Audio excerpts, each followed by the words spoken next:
alternativas médicas à transfusão de sangue.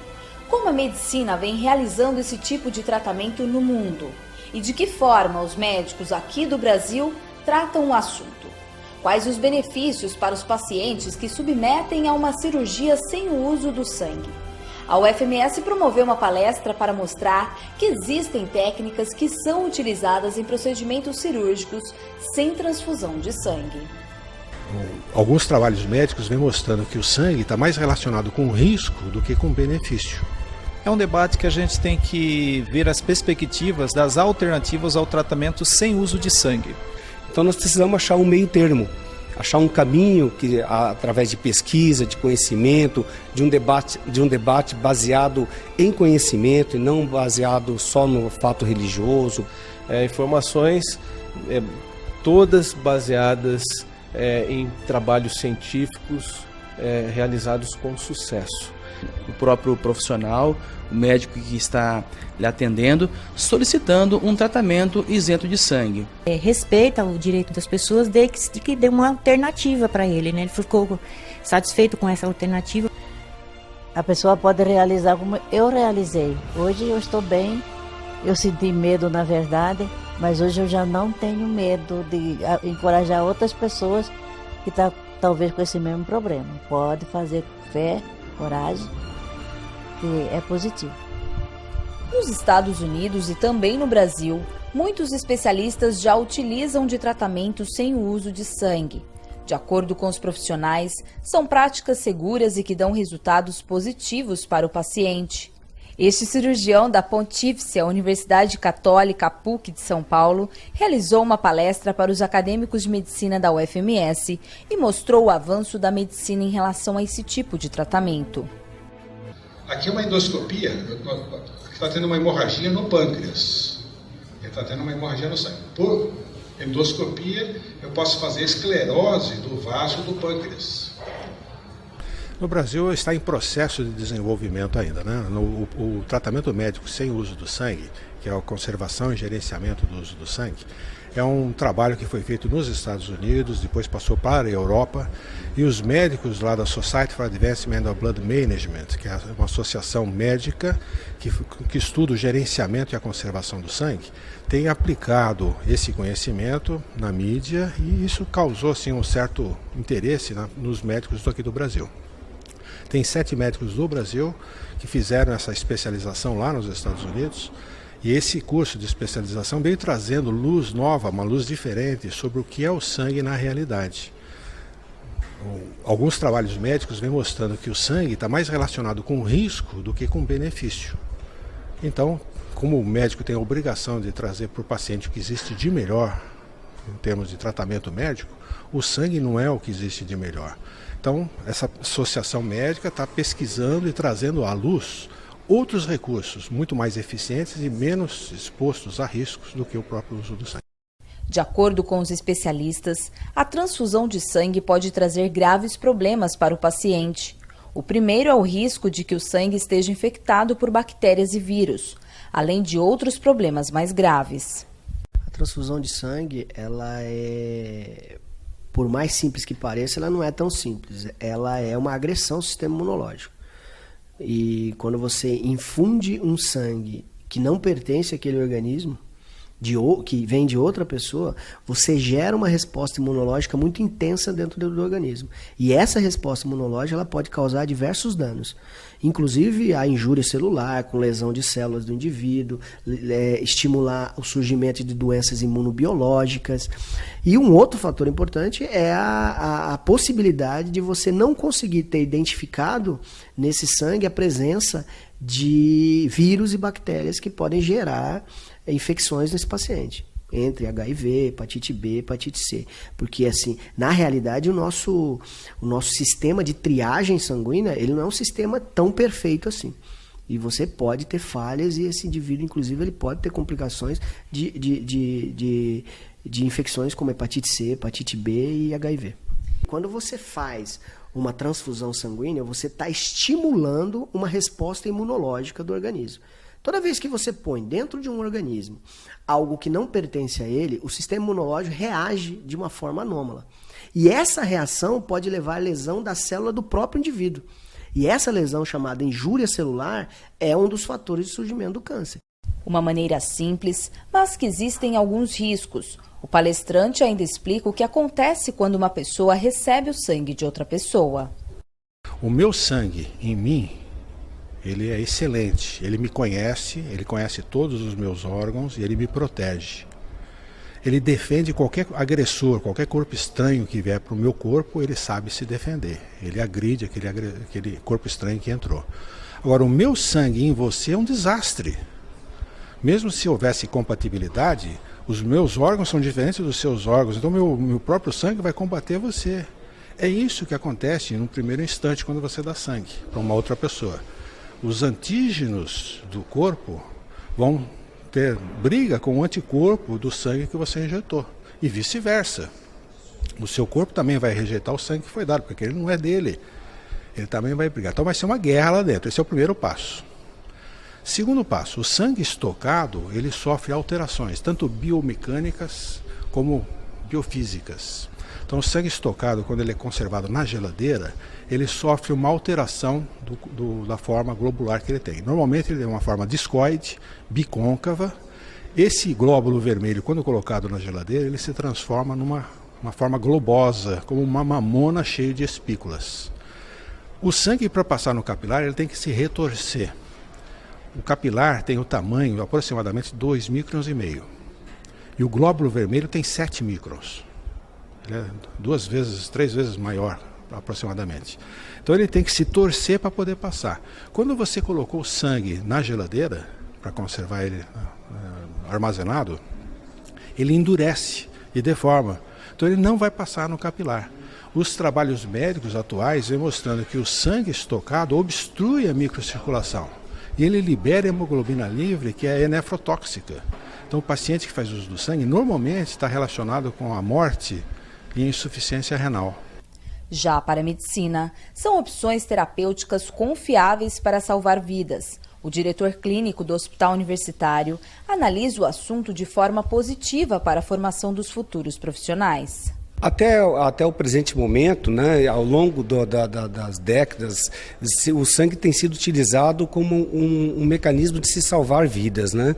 Mas hoje a palestra que foi proferida aqui nos mostrou que não é bem assim. A realidade é que o sangue ele tem vários efeitos deletérios, né, na sua composição, na estocagem, na manipulação, na própria segurança, na pesquisa de vírus que possam compor o sangue, que precisam ser modernizados, atualizados, para que se tenha uma resposta muito boa na utilização do derivado.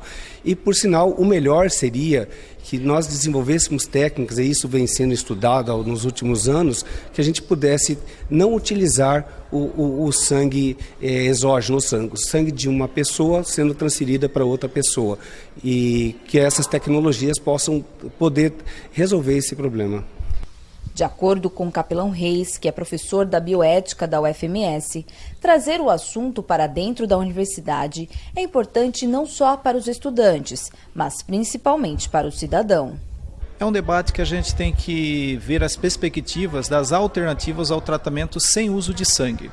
E trouxemos aqui um médico renomado, um cirurgião, que já faz esse tipo de cirurgia em São Paulo, e é um palestrante de renome, e veio contribuir para os alunos do 4º ano de medicina nessa reflexão, alternativa ao tratamento sem sangue. E quem ganha é o cidadão, é o futuro médico que vai ter alternativas não somente com sangue, mas as alternativas sem a utilização do sangue.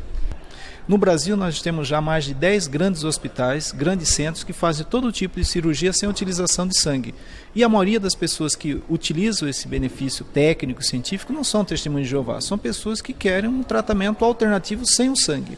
Isso é preconizado, é direito legal para qualquer cidadão. E para ajudar os médicos a realizarem o tratamento sem o uso do sangue, existe um grupo de voluntários que desenvolve um serviço de ligação com hospitais no mundo inteiro. Jorge, que faz parte da comissão, explica como é desenvolvido este trabalho. A COLI, ela é composta por ministros voluntários da própria comunidade religiosa e tem como objetivo fazer uma ponte no relacionamento entre pacientes e médicos. Então nós somos pesquisadores do assunto que envolve cirurgia sem sangue. Então nós temos um grande banco de dados na nossa sede mundial em Nova York, todos os dias fazem pesquisas e nos fornecem artigos renomados, artigos sobre cirurgias sem o uso do sangue. E nossa sede aqui no Brasil fica em São Paulo, e quando surge alguma dificuldade entre o paciente e o médico no que diz respeito à cirurgia sem sangue, o papel da Colli é facilitar então o acesso do médico a essas informações. Então, eu costumo dizer que para os médicos a Colli é uma grande ferramenta, porque hoje o tempo é tão precioso e nós facilitamos essa pesquisa, nós contribuímos para os médicos no que diz respeito a eles terem acesso a essas informações, informações todas baseadas em trabalhos científicos. James, também voluntário da Colli, analisa o assunto de forma positiva em relação à escolha do paciente. Esse assunto, ele atualmente não é encarado como tanto polêmico assim. Porque não é estranho para a medicina ou para a classe médica um paciente rejeitar um tratamento por alguma razão. Por exemplo, há grupos religiosos que não aceitam aborto, mesmo que haja risco para a mulher. Também existem grupos religiosos que não aceitam tecidos provenientes de suínos, como por exemplo válvulas cardíacas. No caso das Testemunhas de Jeová, não aceitam transfusões de sangue por razões religiosas. Mas muitas outras pessoas, e cada vez mais aumenta a quantidade de pessoas, de que não aceitam transfusão de sangue por razões sanitárias, justamente em função das dificuldades, dos perigos que as transfusões do sangue doado podem trazer para o paciente. E no próximo bloco você vai conhecer duas pacientes que foram beneficiadas com tratamento alternativo sem fazer o uso do sangue. Não sai daí que a gente volta já.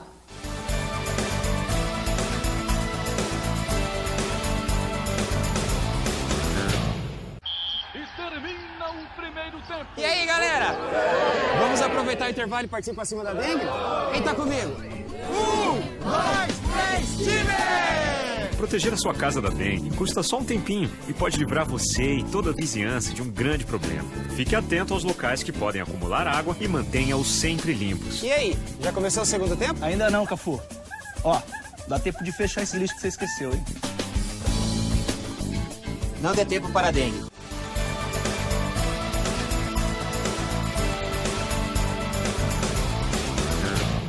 Você vai conhecer agora a história de Dona Deolinda, a primeira paciente aqui em Campo Grande a realizar uma neurocirurgia com um aparelho italiano que existe há 25 anos e é usado em intervenções cirúrgicas sem transfusão de sangue.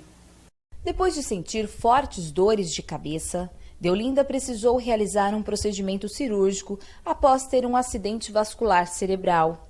A cirurgia foi realizada com um equipamento que aspira o sangue perdido durante o procedimento cirúrgico. A máquina filtra, lava e devolve para o próprio paciente.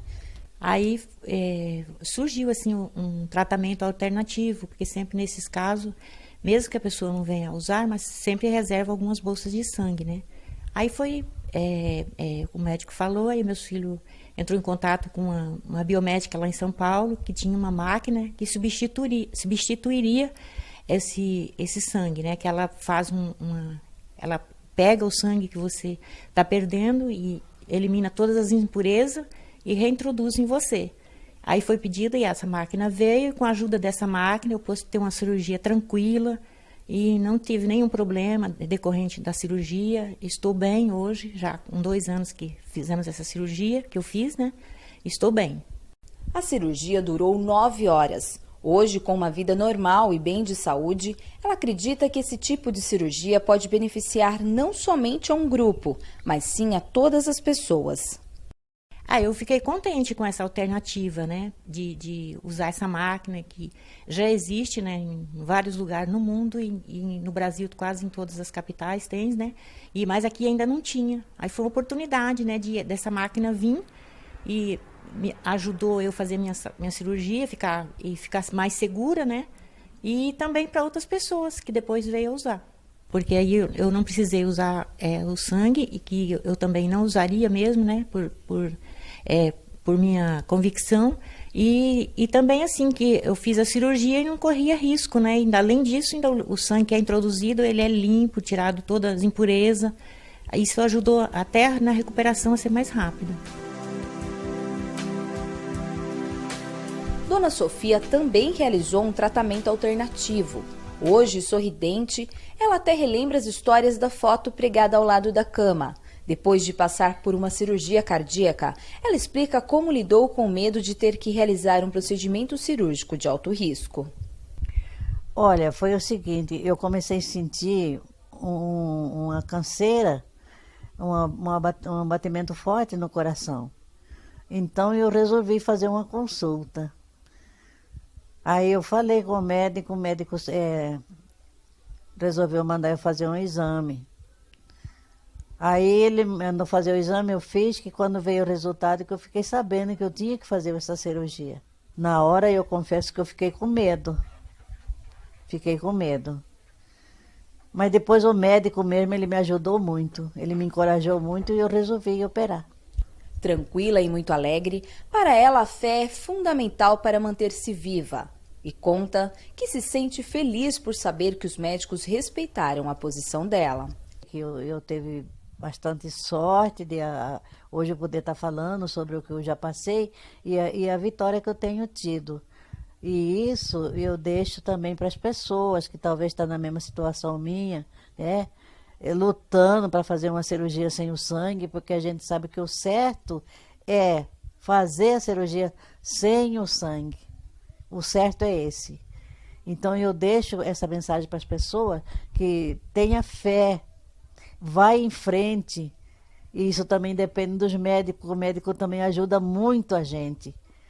Se o médico tá querendo te ajudar, vai em frente. Porque ele é uma fonte de encorajamento para nós, influi muito na doença. O médico é uma fonte de encorajamento. Que o médico que me operou foi um médico que até hoje eu admiro muito, me ajudou muito. Já para os médicos, lidar com pacientes que não aceitam o sangue como tratamento não é problema algum, mas sim uma forma de ampliar ainda mais o conhecimento. O custo do tratamento com a hemotransfusão é muito maior do que com o tratamento alternativo. Então é viável em qualquer lugar do Brasil. Não precisa ser centro grande como aqui em Campo Grande. O que precisa é só conscientização de que existe e vamos aplicar. Na minha opinião, que a Universidade Federal está saindo na frente. Essa é a minha opinião.